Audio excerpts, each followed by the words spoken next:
ინფრასტრუქტურის მინისტრი სამცხე ჯავახეთში მიმდინარე და დასრულებულ პროექტებს ეცნობა. რევაზ სოხაძემ ახალციხეში 150 ბავშვზე გათვლილი საბავშვო ბაღის ახალი შენობა დაათვალიერა. მინისტრმა ასევე მოინახულა მეორე საჯარო სკოლა, რომლის რეაბილიტაციაც იგეგმება. ახალციხეს საერთაშორისო სტანდარტის ახალი საბავშვო ბაღი შეემატა, რომელიც 150 ბავშვისთვისაა განკუთვნილი. სრულად მოეწყო შიდა და გარე სივრცეები, ასევე რეკრეაციული ზონები. სკოლამდელი აღზრდის ხელშეწყობის მიზნით მალე ახალი საბავშვო ბაღი ექნება სოფელ მუსხშიც. სამუშაოები ახალი სასწავლო წლისთვის დასრულდება. საბავშვო ბაღების მშენებლობა მიმდინარეობს ასევე სოფელ აწყურში, ახალქალაქსა და ნინოწმინდაში. ბაღების და სკოლების მშენებლობა ჩვენი ხელისუფლებისთვის არის ერთ-ერთი მნიშვნელოვანი პრიორიტეტი, იმიტომ რომ პირველ რიგში ეს უკავშირდება ჩვენი ბავშვების ახალგაზრდების განათლებას და მნიშვნელოვანია, რომ რეგიონებში ყველა სოფელში, ყველა ქალაქში გქონდეს ხელმისაწვდომობა ამ მიმართულებით. მუნიციპალური ფონდის მიერ სამცხე ჯავახეთის რეგიონში 21 ბაღის საბავშვო ბაღის მშენებლობა მიმდინარეობს, რომლის ბიუჯეტიც 53 მილიონს შეადგენს. მშენებელ კომპანიასაც და მათ შორის ხედულობის კომპანიასაც მიეცათ მითითებები გარკვეულ ხარვეზებზე, მიეცათ ვადები.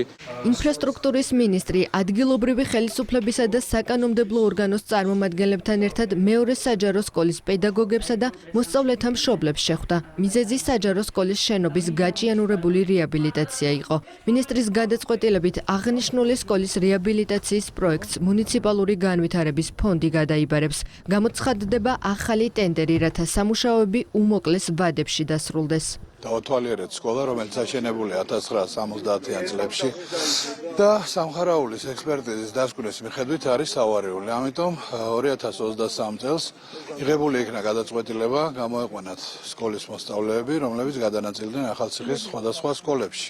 ახალციხეში მცხოვრებლები მალე თანამედროვე სტანდარტების შესაბამისი სპორტ კომპლექსით სარგებლობას შეძლებენ. კომპლექსში დიდი და მცირე საცურაო აუზები აშენდება. ასევე მოეწყობა სავარჯიშო სივრცე სპორტის სხვადასხვა სახეობისთვის.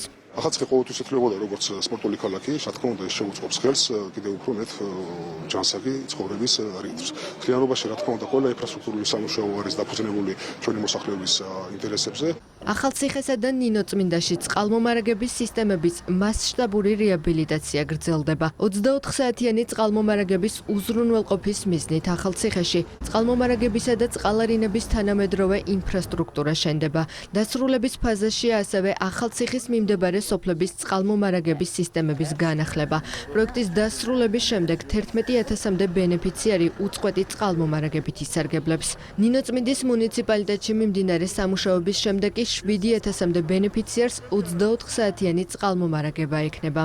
დაახლოებით 100 კილომეტრზე მეტი შიდა წყლის ქსელი შეიცვალა პროექტის ფარგლებში, ასევე 10 კილომეტრზე მეტი წყალარინების ქსელი.